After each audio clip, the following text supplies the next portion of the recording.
The U.S. government, in fact, today, the American ambassador paid me a courtesy call and confirmed that indeed this project that we call the Local Empowerment for Accountability and Decentralization Project is among, I think, a list of about 7 projects that have been counted under this aid freeze or aid cancellation program. Can you describe for us the nature of some of the projects? You just mentioned one. Well, this lead project, the $17 billion project, was mainly helping us in domestic resource mobilization. We have set an ambitious agenda to increase domestic revenue through the Liberia Revenue Authority.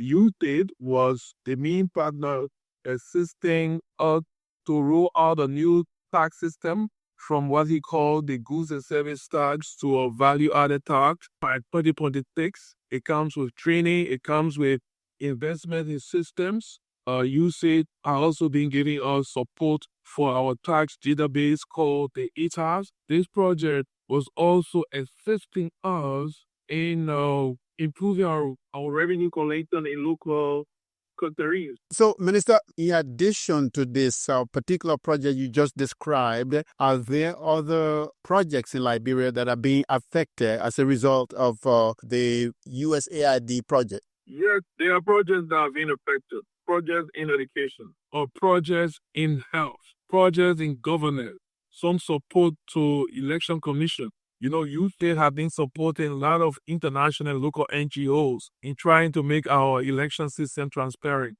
to observe the election and what have you. So, expect a panoply of sectors, especially these sectors, their direct impact and indirect, because some international organizations have also been supported by UTIC. To some of them, they downscale their support. UTIC was our second largest donor next to the World Bank. They had committed more than $443 million United States dollars to Liberia over this period, I think from 2022 to 2029. Just this year, we had concluded an agreement for scaling up of support in a total of $120 million to benefit mainly education, health, agriculture. They've been supporting hospitals with drugs, school feeding program for kids.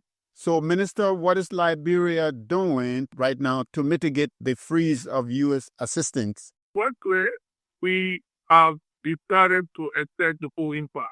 So the Ministry of Finance just concluded a report that we submitted to the President yesterday, and we are submitting to the legislature on the short-term, long-term impact and what we are going to do.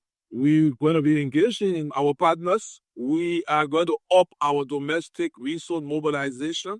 Yeah, UC was helping us in that regard, but there are other things we are doing to make sure that what we do for ourselves can compensate for the aid withdrawal. We are also going to be engaging in some fiscal tightening to make sure that we reduce unlawful, abuse and wastage. Also, we are engaging new partners. We are looking at regional cooperation, social cooperation.